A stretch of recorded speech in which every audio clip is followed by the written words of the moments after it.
بسم اللہ الرحمن الرحیم۔ ناظرین کیسے ہیں آپ؟ سب خیریت سے ہیں؟ امید کرتا ہوں کہ آپ سب خیریت سے ہوں گے انشاءاللہ۔ دیکھیں آج ایک نئی بات کے ساتھ، ایک قرآن کریم کے نئے معجزے کے ساتھ آپ لوگوں کی خدمت میں حاضر ہوں۔ دیکھیں 1920 کے اوائل تک یہ خیال کیا جاتا تھا کہ یہ کائنات ہمیشہ سے موجود ہے، اس کا سائز بھی ایک ہے، نہ یہ بڑھتی ہے نہ سکڑتی ہے، یہ اسی طرح ہی رہتی ہے۔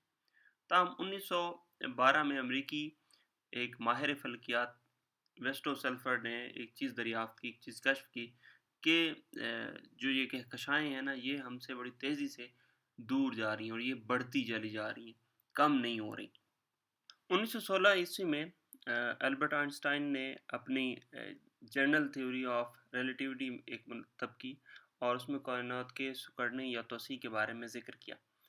توسیع کائنات کے اس نظریے کو 1929 میں معروف امریکی ماہر ایڈون ہیبل کے ہاتھوں جو ہے وہ اس کی تصدیق ہوئی، اور اس نے یہ کشف کیا کہ جو کہکشاؤں میں جو روشنی ہے وہ ایک فکس جگہ پہ نہیں ہے، بلکہ وہ آگے بڑھتی چلی جا رہی۔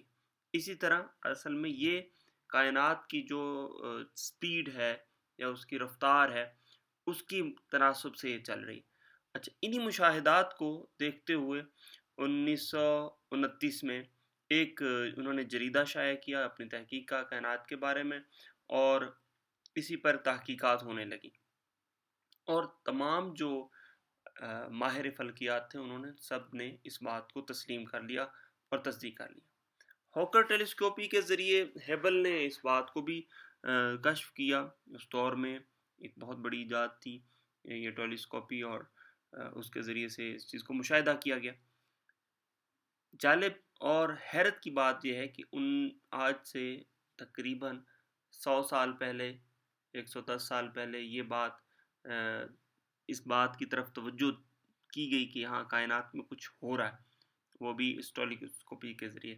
لیکن 1400 سال پہلے نبی اکرم صلی اللہ علیہ وسلم نے، یعنی ان سے 1300 سال پہلے، قرآن کریم کی سورہ زاریات آیت نمبر 47 میں اللہ تعالیٰ کیا ارشاد فرماتا ہے؟ اور آسمانی کائنات کو ہم نے بڑی قوت کے ذریعے سے بنایا، اور یقیناً ہم اس کائنات کو وسعت اور پھیلاؤ دیتے جا رہے ہیں۔ اور الاسماء کا جو لفظ اس آیت میں استعمال ہوا ہے، اس دور میں چونکہ خلا کو کوئی نہیں جانتا تھا، تو ظاہری آسمان کے لیے یہ استعمال ہوتا تھا لفظ۔ لیکن ساتھ ہی ساتھ جیسے جب علم کی ترقی ہوئی، جب علم کے بارے میں لوگوں کو پتہ چلنے لگا، تو بہت ساری اور باتیں بھی کھلنے لگی۔ لیکن اصل بات اس آیت میں ملحدین کے لیے، جو اللہ تعالیٰ پر یقین نہیں رکھتے، ان کو اس بات کا علم ہے کہ جس زمانے میں نبی اکرم صلی اللہ علیہ وسلم زندگی بسر کر رہے تھے، اس وقت سائنس اتنی ترقی نہیں کر چکی تھی، اس کے بارے میں لوگوں کو بھی اتنا علم نہیں ہوا کرتا تھا، اور نبی پاک تھا بھی تو وہ واضح نہیں کر سکتے تھے، چونکہ لوگوں کو اس چیز کا بالکل کوئی اندازہ ہی نہیں تھا، ان کی سوچ سے بالاتر تھی۔ لیکن آج کل کے ملحدین کو، اور وہ جو لوگ اللہ پر ایمان نہیں رکھتے، یقیناً ان آیتوں میں ان کے لیے نشانیاں ہیں، ان کے لیے اس میں راز چھپے ہیں۔ جو بھی اس کی طرف جاتا ہے اللہ تعالیٰ اس کے لیے ہدایت کے راستے کھول دیتا ہے۔ امید کرتا ہوں کہ آپ کو یہ تحقیق پسند آئی ہوگی۔ سننے کا، دیکھنے کا بہت شکریہ۔ اللہ حافظ، اپنا خیال رکھیے گا۔